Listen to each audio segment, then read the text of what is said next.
मराठ्यांचा एल्गार अंबड येथे झाला होता म्हणून आम्ही सभा घेतली. कालची एल्गार सभा ही ऐतिहासिक सभा झाली. हिंगोली येथे ही एल्गार होणार. सरकारला इशारा देणार की जर आरक्षणाला धक्का बसला तर सत्ता बदल होईल. होता जीवा म्हणून वाचला शिवा. या जीवाच्या पिढ्या उद्ध्वस्त होत चालल्या आहेत. EWS हे घटना दुरुस्ती करून आरक्षण मिळालेलं आहे. सगळ्या नेत्यांनी आणि पक्षांनी ओबीसीतून आरक्षण मिळणार नाही असे सांगितले आहे. दंगल घडवायची असती तर भुजबळ साहेब शांत बसले नसते. कुणामुळे दंगल होते हे संपूर्ण राज्याने पाहिले आहे. कालचा मेळावा हा पक्षांचे चपला सोडून ओबीसीसाठी मेळावा होता.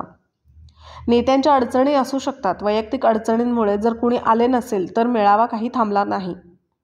जी दलित बांधवांना वागणूक दिली जाते तीच वागणूक कुणबीला दिली जाते. लग्नात वेगळं जेवायला बसवतात. ओबीसीमध्ये मराठा समाजाला घेता येत नाही. जे असे काही करण्याचा प्रयत्न केला तर आम्ही कोर्टात जाऊ. आरक्षणाला धक्का लावणारा कायदा असेल तर आम्ही आव्हान देऊ. महिला पोलिसांना मारहाण झाली तर आयोगाने चौकशी केली. उपमुख्यमंत्री यांनी माफी मागितली तरी गुन्हेगाराने माफी मागावी. ओबीसी संख्या हो प्रत्येक मतदारसंघात 60% आहे. जर भुजबळला मराठे पडणार तर आम्ही त्यांचे 160 पाडू. त्यांनी ओबीसी नेत्यांना पडण्याचं बोलू नका. ओबीसी नेत्यांचा भविष्यात पक्ष होऊ शकतो. फुले विकत घेतले होते म्हणून माळी समाज हा स्वागताला गेला. बॅनर फाडणे हे किरकोळ आणि क्षुल्लक गोष्टी काही समाज कंटक करत असतात. गावबंदीचे बॅनर हटवावेत. मनोज जरांगे यांच्या मागे ताकद असल्याशिवाय हे मोठं होऊ शकत नाही.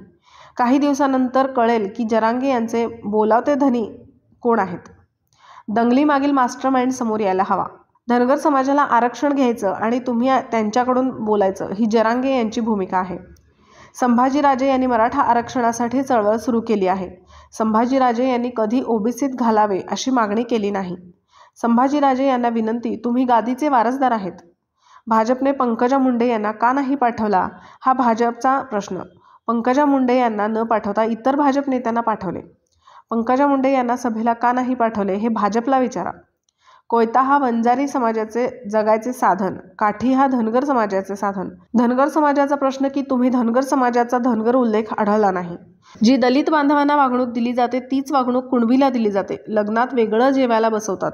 ओबीसीमध्ये मराठा समाजाला घेता येत नाही. जे असे काही करण्याचा प्रयत्न केला तर आम्ही कोर्टात जाऊ. आरक्षणाला धक्का लावणारा कायदा असेल तर आम्ही आव्हान देऊ. 2-4 जण आहेत ते बाकी कोणी नाही आहे आमच्या विरोधात. आता कालचा एल्गार काय दोघांचा नव्हता ना. कालचा सभेचा एल्गार जो आहे तो लाखोंचा जनसमुदाय आलाच ना काय, त्यामुळे त्याला उत्तर कालच्या सभेने दिलेलं आहे. पण जरांगे पाटलांच्या स्वागताला माळी समाज सुद्धा गेलेला आहे. पण दाव्यानं सांगतायत की ओबीसी आमच्या मागे आहे. हे त्यांची फुलं विकत घेतली होती म्हणून ते माळी समाज. म्हणजे मग भाजपनं फसवणूक केली तुमची असं म्हणायचं. यापूर्वीच आम्ही म्हणलेलं आहे की देवेंद्र फडणवीसांनी पहिल्या कॅबिनेटमध्ये आरक्षण देतो म्हणून सांगितलं आहे. आम्हाला सत्तेत बसवा, पहिल्या कॅबिनेट आरक्षण गेलो, शेकडो कॅबिनेट संपल्या, 5 वर्षाची टर्म सगळ्या कॅबिनेट संपल्या. आता दुसऱ्या सरकारच्या टर्म आल्या सगळ्या, तिच्या कॅबिनेट झालेल्या आहेत. पण कुठल्याही कॅबिनेटमध्ये धनगर समाजाचा आरक्षणाचा ध सुद्धा जो आहे तो काढलेला नाही. स्वतः मोदी त्या ठिकाणी येऊन या ठिकाणी सोलापूरला असेल, सांगलीला असेल त्या ठिकाणी धनगर समाजाचं आरक्षण हे दिलं जाईल अशा प्रकारे त्यांनी आम्हाला आश्वासित केलं होतं. परंतु आता 10 वर्ष झाली त्यांनी सुद्धा धनगर समाजाचं दर सुद्धा काढलं नाही. त्यामुळं आमचा आक्षेप आहेच. तेव्हा असं आहे की हे बॅनर फाडणे, बॅनर लावणे हे सगळं जे करणं आहे ना ह्या किरकोळ आणि क्षुल्लक गोष्टी आहेत काय.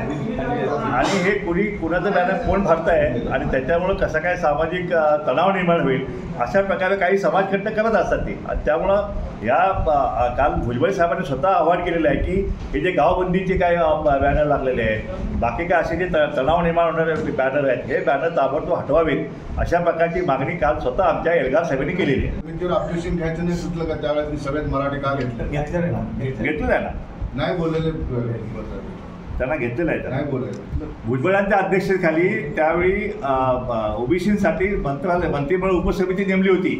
ती आता मंत्रिमंडळ उपसमिती सुद्धा रद्द झालेली आहे. फक्त मराठा समाजासाठीच मंत्रिमंडळ उपसमिती आहे. चंद्रकांतदादा पाटलांनी त्यावेळी जी आकडेवारी जाहीर केली ती मंत्रिमंडळ उपसमितीची आकडेवारी आहे. तुम्ही सहमत आहात? हे पण असं आहे की त्या दिवशी जे झालं जे भुजबळ साहेबांच्या कानावर आलं त्याची भुजबळ साहेबांनी चौकशी करण्याची मागणी केलेली आहे. महिला आयोगानं चौकशी करण्याची मागणी केलेली आहे. ती चौकशी होऊ द्या ना. त्या चौकशीमध्ये दूध का दूध पाणी काय पाणी होईल ना. कुणी कुणाला हात लावलं, कुणी आधी मारहाण केली, कोण जखमी झाले, त्यात कोण जबाबदार आहे हे महाराष्ट्रापुढे येणं आवश्यक आहे. म्हणून आम्ही सुद्धा त्या अहवालाची वाट बघतोय. फडणवीसांनी माफी मागितली पण किंवा सरकार म्हणून त्यांनी ती माफी मागितली असेल, पण माफी मागितली म्हणजे गुन्हेगाराचा गुन्हा माफ झाला असं होत नाही ना. जे गुन्हेगार आहेत याच्यामध्ये या दंगलीमध्ये जाळपोळ केली, सगळी यंत्रणा वेठीच धरली, ते गुन्हेगारांना शिक्षा झालीच पाहिजे ना. बघा हा सरकारचा निर्णय आहे. त्यामुळे ते एकटा शिंदे साहेबांचा असं मी म्हणणार नाही. तो निर्णय सगळ्या सरकारने, त्यात सगळे मंत्री त्या जबाबदाऱ्या सगळे जबाबदार त्यामध्ये, आणि कुणीही निर्णय घेतला असेल तर तो निर्णय अयोग्य आहे. आणि निजामाच्या नोंदी तुम्ही शोधताय. आता निजामाच्या आम्ही मान्य केलं 5,000, 6,000, 11,000, आता लाखोच्या संख्येनं नोंदी तुम्ही म्हणाले की आता सगळ्या महाराष्ट्रात नोंदी शोधायला तुम्ही. मग निजामाच्या काळामध्ये धनगरांच्या नोंदी एस टीमध्ये आहे, धोबी एस टीमध्ये आहे, बंजारा त्या ठिकाणी आहे, विमुक्त त्या ठिकाणी SC ST मध्ये आहेत. मग त्यांच्या नोंदी तुम्ही काय हे करत नाही. भटके त्या ठिकाणी ST मध्ये आहेत. मग त्या नोंदी तुम्ही का तपासत नाही. जी शिंदे समिती तुम्ही नेमताय तशी एखादी शेणगी समिती तुम्ही नेमा ना. मग बघा काय होते ते. वरचे अध्यक्ष जे आहेत ना ते मराठा नेमलेले आहेत. माझा आक्षेप आहे की जे राणे समिती नेमली मराठा अध्यक्ष, त्यानंतर म्हसे आयोग नेमला अध्यक्ष मराठा, गायकवाड आयोग नेमला मराठा, एवढंच काय योगायोग म्हणा काय माहीत नाही, पण ज्या जजने निर्णय दिला हायकोर्टमध्ये तो योगायोगानं तो मराठा निघाला. आता जी शिंदे समिती नेमलेली आहे ते शिंदे पण मराठा. न्यायाधीशांवरच संशय. जे न्यायाधीश मग भोसले कमिटी, जी कमिटी नेमली 3 रिटायर्ड हायकोर्ट जज नेमत आहेत ते सगळे मराठा का. त्यात तुम्हाला एखादा ओबीसी किंवा बाहेरचा कोणी दिसत नाही का. मग जर तुम्ही हे मराठा समाजाला सर्वेक्षण करण्यासाठी, हे करण्यासाठी, नोंदी शोधण्यासाठी जर मराठाच तुम्ही नेमणार असाल, मग आमच्यासाठी तुम्ही काना शेंडगे वगैरे हे सगळे बाकी बहुजन समाजातले दुसरे आहेत ना हायकोर्टचे रिटायर झालेले आहेत ना, ते तुम्हाला सापडत नाहीत का. त्याला नेमा ना तुम्ही. भुजबळ साहेब का ओबीसी नेत्यांना असा एक प्रश्न उपस्थित. आम्ही सगळ्या पक्षाचे नेते सगळे होते, भाजपचे होते, त्याचप्रमाणे राष्ट्रवादीचे होते, सगळ्या पक्षाचे त्या ठिकाणी होते. त्यामुळे आम्हाला कुठल्या पक्षाची अडचण नाही आहे. उलट आम्ही आता हिंगोलीच्या मेळाव्यामध्ये आम्ही नाना पटोलेंना आम्ही बोलवलेलं आहे. आम्ही त्या ठिकाणी भाजपचे बावनकुळे जे आहेत प्रदेशाध्यक्ष ओबीसीचे नेते आहेत ते पण ओबीसी समाजाचे आहेत, त्यांना आम्ही त्या ठिकाणी बोललो आहे. त्यामुळे आम्ही कुठला पक्षाचा नेता आहे म्हणून त्याला आम्ही हे केलं असं नाही आहे. तर पक्षांचे डोळे बाहेर ठेवून तुम्ही ओबीसीच्या हितासाठी, कल्याणासाठी या ठिकाणी सगळ्यांनी यावं असं आमचं आव्हान आहे सगळ्यांनी. पाटलांच्या मागे कोणी हो, राज ठाकरेंच्या मताशी मी पूर्णपणे सहमत आहे की इतके मोठं आंदोलन जे आहे की एखादी शक्ती जी आहे ती पाठीमागे असल्याचं इतकं मोठं आंदोलन जे आहे ते उभारणं तसंच कठीण आहे. आत्ता तरी प्रथमदर्शी दिसत आहे की जरांगेच्या पाठीमागं मराठा गावगाड्यातला मराठा समाज उभा असे दिसतंय. पण काही कालांतरानं जे आहे ना हे सगळं सत्य जे आहे ते बाहेर येणारच आहे.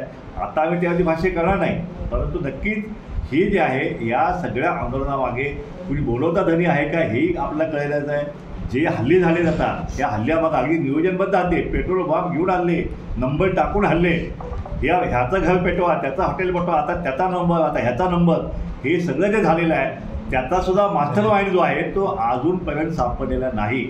माझी विनंती आहे सरकारला, मागणी आहे सरकारकडं की या दंगलीमागचा मास्टर माइंड जो आहे तो ताबडतोब शोधून काढून महाराष्ट्रापुढं तो चेहरा जो आहे तो आलाच पाहिजे. पंतप्रधान जरांगेंचा पाठिंबा आहे आणि तुम्ही कसला पाठिंबा आहे. आंदोलन आरक्षणाच्या आंदोलनाला त्यांचं म्हणणं आहे दोघांचं दुःख सारखं आहे तर आपण तेव्हा धनगर समाजाचा STच्या आरक्षणाला ज्यांनी पाठिंबा दिलेला आहे आम्ही त्याचं स्वागत केलेलं आहे. परंतु जरांगे पाटलांचं जे काय आता ओबीसीमध्ये आता धनगर समाज आहे, आता सध्या धनगर समाज जो आहे तो ओबीसीमध्ये आहे. NTमध्ये जे आरक्षण धनगर समाज आलं आहे ते ओबीसीमधलं आहे. आज त्यांना राजकीय आरक्षण धनगर समाज आलं आहे ते ओबीसीमधलं आहे. त्यामुळे एकीकडं धनगर समाजाच्या STच्या आरक्षणाला पाठिंबा द्यायचा आणि दुसरीकडे धनगरांचं आरक्षण जे ओबीसीमध्ये आहे त्याच्यामध्ये शिरगाव करायचा, पूर्वी जे दाखले घेऊन जे आहे या भूमिकेला आमचा विरोध आहे. तुम्ही अशा घरासाठी भांडताय जे घर सोडण्यासाठी तुम्ही संघर्ष करता. तो लढा आमचा पूर्वीपासून आहे, 70 वर्षापासून लढा आहे. पण जे घर तुम्हाला सोडायचंच आहे तरी मुळीच नाही सोडायचा, मुळीचा असा विषय नाही आमचा. आमचं हे बघा असं आहे की एखादा समाज जो भटका समाज आहे तो स्वतःच्या पोटाची खळगी भरण्यासाठी सगळ्या रानावनात भटकतोय. त्याला सगळ्या यंत्रणेनं त्याला ST बोट हे केलेलं आहे. फक्त एका हिंदी बाबूने जे आहे ते धनगर ड केलं, कारण हिंदीमध्ये जो शेवटचा शब्द र येतो तो लिहिताना ड लिहिला जातो. आणि या हिंदी बाबून तो डर दिला, तो आमच्या बोकांनी बसला आणि 4 पिढ्या धनगरांच्या या ठिकाणी मातीत गेलेल्या आहे. त्यामुळे तो लढा जो आहे, तो लढा धनगरांचा हा चालूच राहणार आहे. जोपर्यंत एसटी मिळत नाही आहे तोपर्यंत धनगरांचा एसटी आरक्षणाचा लढा जो चालूच राहणार आहे. पण जोपर्यंत एसटी मिळत नाही आहे तोपर्यंत धनगर समाज जो आहे, ओबीसीचं आरक्षण जे आहे त्याचं संरक्षण जे आहे ते घेतल्याशिवाय राहणार. दंगली कुणी घडवली आतापर्यंत, कुणामुळे दंगल झालेले आहे, कशामुळे झालेले आहे, त्या दंगलीत कुणाची घरे पेटवलेली आहे, कुणाची हॉटेल जाळलेली आहेत, हे सगळं उभ्या महाराष्ट्रानं पाहिलेलं आहे. भुजबळ साहेबांना दंगल घडवायच्या, भुजबळ साहेब शांत बसले नसते, त्यांनी फक्त आदेश द्यायची बाकी हे होते. अजून सुद्धा त्यांनी काल पण त्याच्या भाषणात सांगितले की शांततेनं उत्तर आपण देऊया, आक्रमकता कुणी दाखवायची नाही. जे काय आंदोलन आमची शांततेनं लोकशाहीच्या मार्गानं आमचे आंदोलन असतील. भुजबळ साहेब असं कुठलंही वक्तव्य जे केलेलं आहे, उलट ही उग्र आंदोलनं जे आहेत या महाराष्ट्रामध्ये पेटवापेटवीचं आंदोलन जे आहे ते मराठा समाजाकडून झालेलं आहे. आता जे आंदोलन चाललेली आहेत मराठा समाजाची, ती ओबीसीवर अन्याय करणारी आंदोलन आहे आणि म्हणून ओबीसीचा विरोध आहे. तुम्ही सांगा ना, उद्या आम्हाला घटना दुरुस्ती करून 50% आरक्षण जे आहे ते 65% करा, आम्ही तुमच्यासोबत खांद्याला खांदा लावून लढू. परंतु हे मागणी राहिली बाजूला. आणि दुसरी जी आहे या ठिकाणी आता ओबीसीमध्ये मागण्याचं आंदोलन जे आहे ते सुरू झालेलं आहे. सगळ्या नेत्यांनी नाही म्हणून सांगितलं आहे, सरकारने नाही म्हणून सांगितलेलं आहे. सगळे पवारसाहेब असतील, अजितदादा असतील, एकनाथ साहेब, एकनाथ शिंदे मुख्यमंत्री असतील, शिंदेसाहेब आहेत, त्यानंतर फडणवीस साहेब आहेत, सगळ्या पक्षाच्या सगळ्या नेत्यांनी सांगितलं ओबीसीला धक्का लावायचा नाही आणि मराठ्याला आरक्षणाला हे ओबीसीला धक्का न लावता वरचं आरक्षण देण्यात यावं. जे त्यांचं कोर्टात गेलेलं आरक्षण आहे ते टिकवण्यासाठी ते सरकार कटेमध्ये सरकारवर सांगण्यात आलेलं आहे. तरीसुद्धा जे आहे मराठा समाज त्यांची मागणी सोडायला तयार नाही आहे. आणि म्हणून हे महाराष्ट्रातलं हे जे सामाजिक जे विभाजन जे सुरू आहे, त्याचे जे वातावरण सुरू झालेलं आहे, मराठा आणि ओबीसी हा वाद जो सुरू झालेला आहे तो वाद अजूनपर्यंत मिटलेला नाही आहे. आणि म्हणून आम्हाला अतिशय सतर्क राहणं आवश्यक आहे. म्हणून आमचे एल्गार मेळावे, आमचे मोर्चे आम्ही मागच साहेब दिवाळीनंतर आपले हे सर्व सुरू होणार आहे.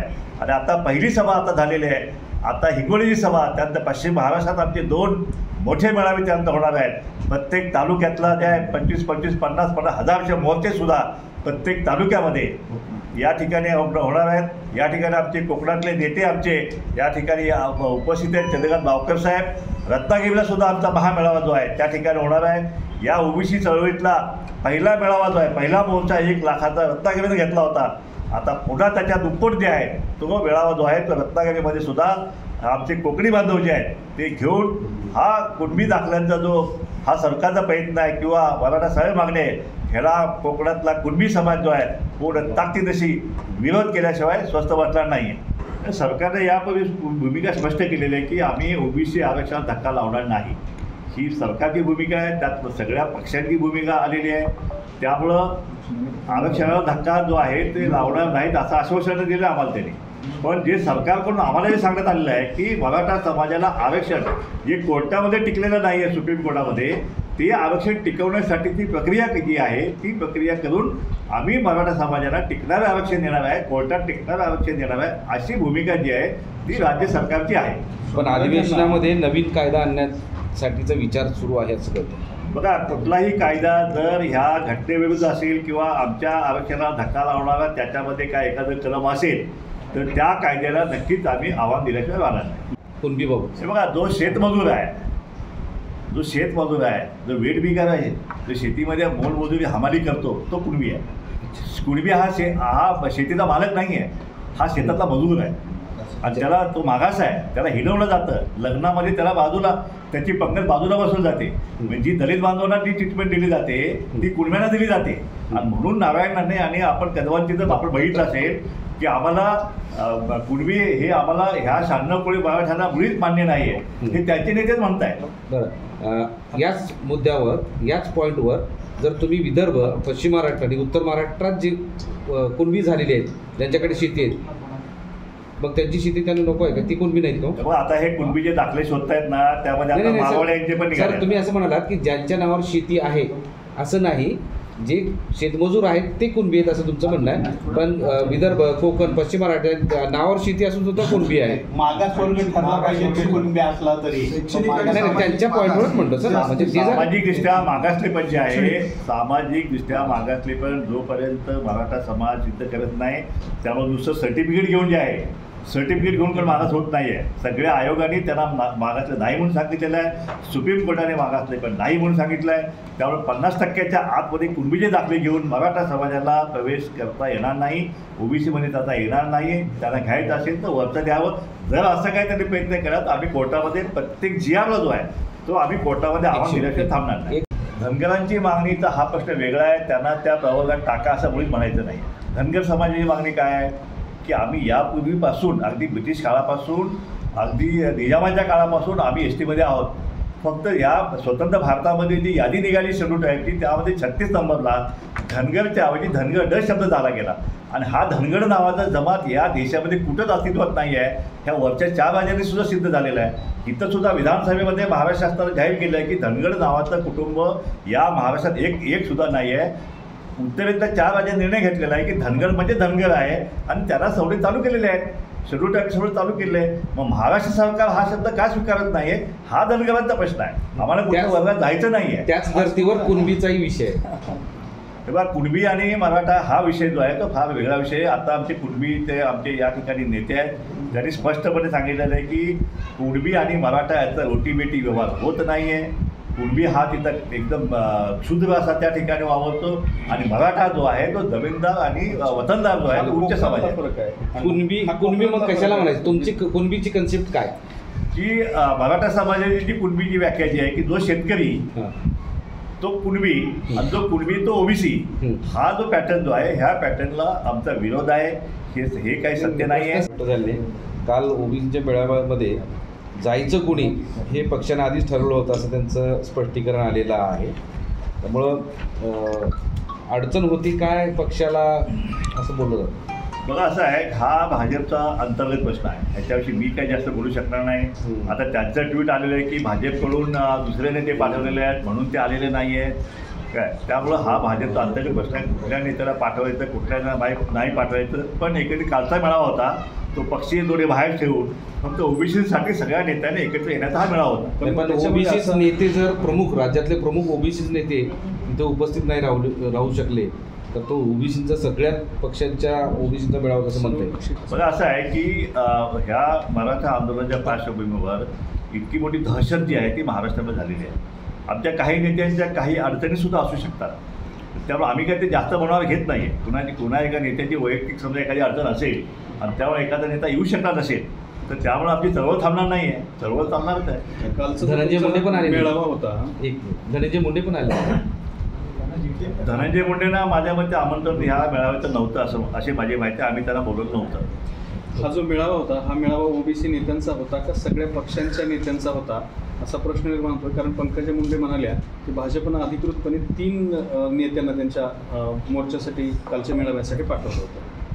हा कालचा जो मेळावा होता तो ओबीसींचा महाराष्ट्रातील ओबीसींचा एल्गार मेळावा होता. त्यामुळे सगळ्या पक्षाच्या सगळ्या नेत्यांना पाचारण केले गेलं होतं. आता भाजपने पंकजाताईंना का नाही पाठवलं हा भाजपचा अंतर्गत प्रश्न आहे. बाकीच्या नेत्यांना पाठवलं. त्या ठिकाणी माझ्यामध्ये 2 आमदार त्यांचे त्या ठिकाणी उपस्थित होते. एक माजी खासदार त्या ठिकाणी उपस्थित होते. गोपीचंद उपस्थित होते. ह्या पंकजाताईंना सोडून ह्या नेत्यांना का पाठवलं हा प्रश्न आपण भाजपच्या नेत्यांना विचारलं बरं होईल. असं वाटतं की भुजबळ यांनी काल लिमिट सोडलेली आहे.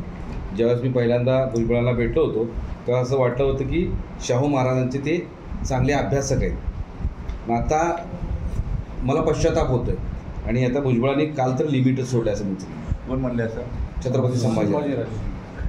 बघा संभाजीराजे हे मराठा आरक्षणासाठी त्यांनी चळवळ उभा केली. त्यांनी उपोषण आंदोलन केली. पण त्यांनी आतापर्यंत कधी ओबीसीमध्ये ह्या मराठा समाजाला घाला किंवा ओबीसीचं आरक्षण काढून मराठा समाजाला द्या अशा प्रकारची मागणी जी आहे ती संभाजीराजेंनी केलेली नाही. त्यामुळं सामाजिक न्याय जो आहे तो हे छत्रपती शिवाजी महाराजांचे हे वारसदार आहेत. ते गादीचे वारसदार आहेत. त्यांनी विचाराचा वारसा अजून तरी त्यांनी सोडलेला नाही आहे आणि त्यामुळं ओबीसी बांधव जे आहेत त्यांचा विश्वास अजूनही राजघराण्यावरती आहे. आणि अशा प्रकारे आमचे नेते जे आहेत छगन भुजबळ साहेब आहेत. छगन भुजबळ साहेब जे आहेत त्यांच्यावरती वैयक्तिक टीका मराठा समाज नेते करत होते. त्यावेळी संभाजीराजेंनी सुद्धा त्यावेळी त्यांची भूमिका त्यांनी स्पष्ट करणं आवश्यक होतं. मग आता भुजबळ साहेबांनी त्यांची भूमिका स्पष्ट केल्यानंतर आता संभाजीराजे बोलत आहेत.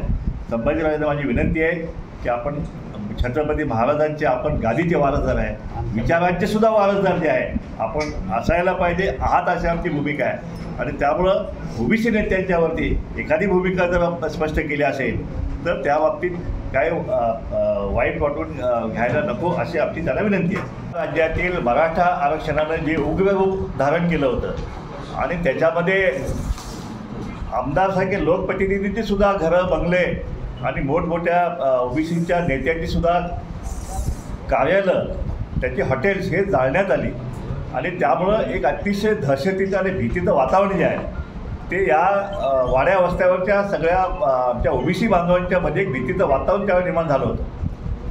हे वातावरण जे आहे हे वातावरण त्या मानसिकतेतून ओबीसी समाजाला बाहेर काढण्यासाठी काल आमच्या सगळ्या ओबीसी नेत्यांनी ओबीसी एल्गार महामेळावा अंबड या ठिकाणी घेतला. अंबड या ठिकाणी का घेतला तर याच अंबडमधून हा मराठाचा एल्गार जो आहे तो त्या ठिकाणाहून सुरू झाला होता आणि म्हणून ही सभा जी आहे आम्हाला अंबडमधून सुरू करावी लागली. व्यासपीठावर ओबीसीच्या सगळ्या पक्षाचे सगळे नेते मंडळी जे आहेत पक्षीय जोडे बाजूला ठेवून ओबीसीच्या आरक्षणाचं संरक्षण करण्यासाठी एकत्रितपणे झालेले उभ्या महाराष्ट्रातील ओबीसी आणि या सगळ्या भटक्यामुक्त समाजाच्या मंडळींनी पाहिलेली आहे आणि त्यामुळे एक सुरक्षिततेची लाट जी आहे ती या समाजामध्ये जाऊ शकली. कारण बेरात्रीसुद्धा या सरकारनं मराठा आरक्षणासाठी कुणब्यांचे दाखले देण्यासाठी GR काढण्यात आले आणि त्यामुळं अशी एक भीती होती की कधी या मराठा आरक्षणाच्या दडपणाला बळी पडून या ओबीसीच्या आरक्षणाचा घास तर हे सरकार घेणार नाही का, या ओबीसीच्या आरक्षणाचा घास तर हा मराठा सभा घेणार नाही का. आणि अशा अवस्थेमध्ये कालचा एल्गार सभा जो आहे कालच्या एल्गार सभेमुळे ही सगळी भूमिका जे महाराष्ट्रातल्या सामाजिक न्यायाच्या चळवळीतला सगळ्यात मोठी ऐतिहासिक सभा जी आहे ती काल झालेली आहे आणि खऱ्या अर्थानं या महाराष्ट्रामध्ये आता इथून पुढं सामाजिक न्याय जो आहे सामाजिक न्याय या समाजाला जो दलित समाज असेल जो पीडित समाज आहे याला आता सामाजिक न्याय नाही म्हणण्याची हिंमत जी आहे ती कुठल्याच सरकारमध्ये होणार नाही. महाराष्ट्रामध्ये आपण हे केलेलं आहे पाहिलेलं आहे किती गुण्या गोविंदाने सगळ्या जमाती एकत्रित नांदत होत्या. पण ह्या सगळ्या नवीन भूमिकेमुळं 58 मोर्चे झाले पण सामाजिक सगळं बिघडलं नाही. मराठा समाजाच्या 58 मोर्चांना पाठिंबा दिला सगळ्यांनी, भटक्यामुक्तांनी दिला, धनगर समाजाने दिला, ओबीसीने दिला. परंतु ज्यावेळी सुप्रीम कोर्टाची केस हारल्यानंतर मग आता आपल्या मराठा नेत्यांनी भूमिका बदलली आणि त्यांनी सांगितलं की आता आम्हाला ओबीसीमध्ये पाहिजे आणि त्याच्यामुळे हे सामाजिक सलोखा जो आहे तो बिघडण्याचं काम या महाराष्ट्रातलं ह्या अशा मागणीमुळे झाले. या प्रश्नावरती नजीकच्या काळामध्ये ओबीसीचा एखादा राजकीय पक्ष स्थापन होऊ शकेल का? तेव्हा कसं आहे की ही मागणी जी आहे ही प्रत्येक कार्यकर्त्याच्या प्रत्येक वाड्या वस्त्राला होत आहे की गेली 70-75 वर्षे ओबीसीला टार्गेट करून जे आहे टार्गेट करून पाडण्यात आलेलं आहे. आता धनगर समाजाचे घ्या, आता 15-15, 16 आमदार होते, कुणब्यांचे 8-10 खासदार आमदार होते, आता किती आहे? कुणब्यांचे 0, धनगराचा एकच फक्त शिल्लक राहिलेला आहे. भटक्या मुक्ताचा 1 नाही, वडव्याचा 1 नाही आहे, काय काढायचा कोणीच नाही आहे काय. मग ही आता किती वर्ष सहन करणार आहे? त्यामुळे अशी जर मागणी आली की ओबीसीचा स्वतंत्र पक्ष झाला पाहिजे आणि ओबीसीचे स्वतंत्र जे आहे स्वतंत्र आमदार निर्माण झाले पाहिजेत तर त्यात काय त्यात चुकीचं काय आहे? शक्यता आहे का? होऊ शकेल, हे होऊ शकेल, हे होऊ शकेल महाराष्ट्रामध्ये. जरांगे पाटील याद राखा असं विधान केलं तर याच्यामुळे जातीय तेढ निर्माण होत नाही का? नाही, कसं आहे की कोयता हा वंजारी समाजाचं हे जगण्याचं साधन आहे.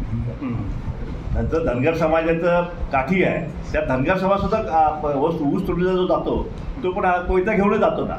पण समजा आता हे हे महाराष्ट्रामध्ये सुरू आहे, घरं पेटवणं आणि हे करणं. एका गावामध्ये तर काल भुजबळचं उदाहरण दिलं की एका नाभिक समाजाच्या घरावरती हल्ला झाला का तर त्याने मतदान दिलं आहे म्हणून. मग ह्यावेळी त्यांचं संरक्षण करणे जबाबदारी कोणाची आहे? ही सरकारची आहे. जर सरकार जर करू शकत नसेल आमच्याकडे दुसरा पर्याय नाही ना, आमचं संरक्षण आम्हाला करावंच लागेल. मग हातात जे शस्त्र असेल त्या शस्त्राचा वापर शेवटी आम्हाला भीती दाखवण्यासाठी करायलाच पाहिजे ना. तुमची सभा नेमकी किती एकरवर होती त्याच्यावरून सोशल मीडियात चर्चा सुरू आहे, तर तुम्ही काय सांगाल, काय खुलासा कराल, नेमकी किती एकरवर होती सभा? सोशल मीडियात काय चर्चा आहे? नाही, कोणी म्हणतो 20 एकर, कोणी म्हणतो 22 एकर, कोणी म्हणतो 40 एकर. हे पहा, ते मैदान जे आहे सगळं संपूर्ण मैदान 100 एकराचं मैदान होतं. पण ते 100 एकराचं मैदान ओसांडून बाहेर किती किलोमीटर बाहेर लोक थांबले होते आणि 2-3 किलोमीटर बाहेर अजून लोक थांबले होते.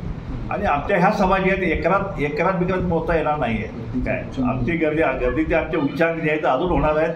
त्यामुळे कृपया आमच्या सभांना एकरात बोलू नये. ही सभा तर फक्त झाकी आहे. अभी ओबीसी का एल्गार और बहुत कुछ बाकी है. आता ह्याच्यानंतर हिंगोलीची सभा जी आहे ती 26 नोव्हेंबरला होत आहे आणि त्या हिंगोलीच्या सभेचे नियोजन आता सुरू झालेलं आहे. आणि ही सभा जी आहे ती आता अंबडीपेक्षा सुद्धा मोठी सभा होणार आहे. आणि अशा प्रकारे हा ओबीसीचा एल्गार जो आहे त्या हिंगोलीच्या याच्या सभेमध्ये सुद्धा सगळ्या पक्षांचे सगळे नेते जे आहेत ते त्या ठिकाणी येणार आणि ओबीसी समाजाला आश्वस्त करणार आणि सरकारला इशारा देणार की कुठल्याही परिस्थितीत ओबीसी आरक्षणाला जर धक्का लावायची हिंमत या सरकारने केली तर या महाराष्ट्रामध्ये सत्ता बदल हा नक्कीच आहे. या सरकारला खाली खेचण्याची ताकद जी आहे ती या ओबीसी समाजामध्ये आहे. त्याची चुणूक जी आहे या महाराष्ट्रानं पाहिलेली आहे, सरकारनं पाहिलेली आहे आणि उभ्या देशानं सुद्धा पाहिलेली आहे. आणि म्हणून या एल्गार मेळाव्याच्या माध्यमातून आम्ही हा ओबीसीच्या आरक्षणाचं संरक्षण, जातीनिहाय जनगणना, ओबीसीचा निधी जो आहे तो निधीसुद्धा या ठिकाणी काल भुजबळ साहेबांनी सांगितलं की हजारो कोटींचा निधी मराठा समाज वाढवण्यासाठी दिला. आमचं म्हणणं नाही आहे की त्यांना दिलं गेलं पाहिजे, पण आम्हाला निधी का देत नाही? आमची मुलं का सवतीची आहेत का? आम्ही ह्या महाराष्ट्र नागरिक आहेत का? या स्वराज्यामध्ये या ओबीसींचा काय वाटा आहे की नाही? होता जीवा म्हणून वाचला शिवा काय. हा जीवाच्या आता ह्या सगळ्या पिढ्या ज्या आहेत या महाराष्ट्राला उद्ध्वस्त होत चाललेल्या आहेत. आणि म्हणून या ठिकाणी आता ओबीसी महाराष्ट्रातला संपूर्ण ओबीसी आता एकत्रितपणे एक संघटितपणे जे आहे हे आंदोलन जे आहे महाराष्ट्रामध्ये उभा राहणार आहे. आमचा मराठा आरक्षणाला विरोध नाही हे मी वारंवार सांगितलेलं आहे. आणि हे जे मराठा आरक्षण जे आहे 50% वरती वेगळं आरक्षण करून जी सकल मराठा 58 मोर्चाची मागणी आहे तिलाच आमचा पाठिंबा आहे.